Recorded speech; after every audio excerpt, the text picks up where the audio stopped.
Si vous vous comportez comme le monsieur de l'histoire que je vais vous raconter dans cette vidéo, ne soyez pas surpris de ne pas être rappelé après un entretien de recrutement, parce que lors d'un entretien de recrutement, tous les détails vont compter, que ce soit les détails pendant l'entretien, après l'entretien ou même avant l'entretien, parce que vous êtes nombreux à me solliciter dans le cadre de vos recherches d'emploi, de stage et d'alternance.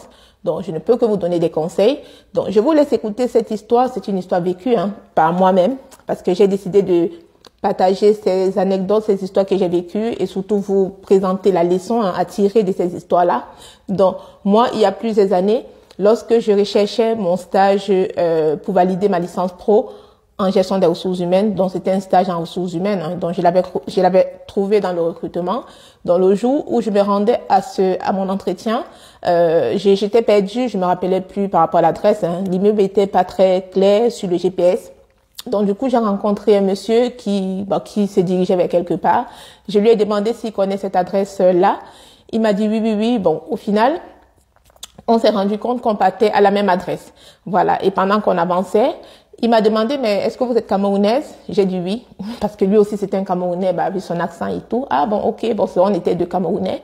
Et pendant qu'on avançait, parce que bon, je savais pas trop, je me disais, il passait quoi? Moi, j'y allais pour passer mon entretien pour être chargé de recrutement stagiaire. Et lui, je pense que il y allait pour faire l'intérim. Donc, c'était un intérimaire dans la logistique ou la production, certainement.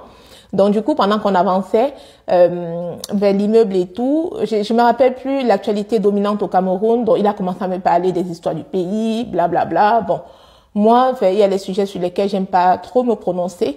Et c'est même une amie, une ancienne collègue, très mature, la cinquantaine, qui m'avait dit, Virginie, il y a des sujets des fois qui vaut mieux ne pas, voilà, je voulais pas me prononcer, voilà, il parlait le pays est ici, le pays est monté, le Cameroun est descendu, blablabla. Donc, on avançait, on est entré, on a pris l'ascenseur. Il a fini de parler du Cameroun, il a commencé à parler de la France. Mais sauf que je me dis, tu vas passer un entretien dans une entreprise française, tu commences à parler de la France. Il a commencé à parler du fait que la France pille l'Afrique, la France fait ceci en Afrique, la France est montée, la France est descendue. Et là, on était déjà rentré.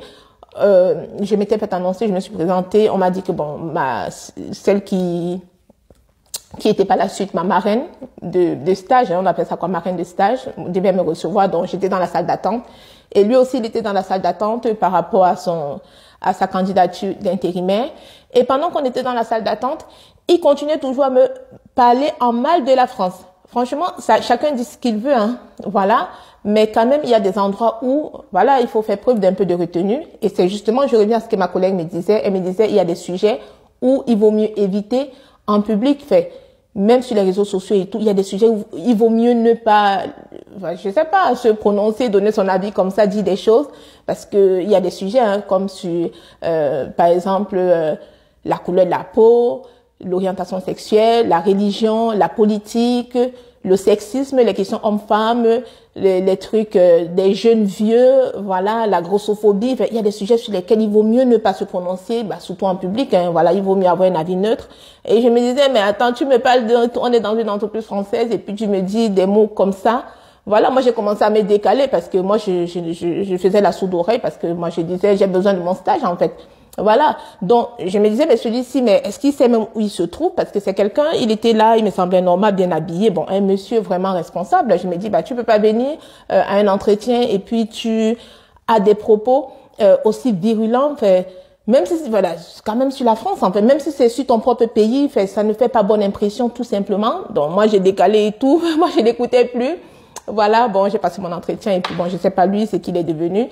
En gros, ce que je voudrais que vous reteniez de cette histoire, c'est déjà en tant que salarié de façon générale, il faut faire très attention à vos propos sur plusieurs sujets, les sujets que je viens d'évoquer. C'est mieux d'avoir un avis assez neutre sur ces sujets-là. Et aussi, lorsque vous partez, vous assistez à un entretien de recrutement, il faut savoir que tous les détails vont compter, que ce soit les détails, votre posture, avant l'entretien, pendant l'entretien ou après l'entretien. Tous ces petits détails peuvent jouer en votre faveur ou en votre défaveur.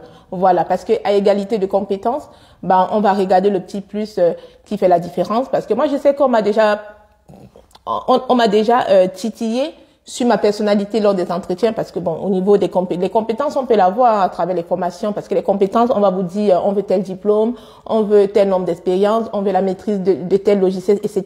Bon, c'est des choses que tout le monde peut avoir, mais le petit plus, c'est la personnalité qui va faire la différence. Et cette personnalité-là, voilà, enfin, je vais dire, vous la laissez transparaître à votre posture.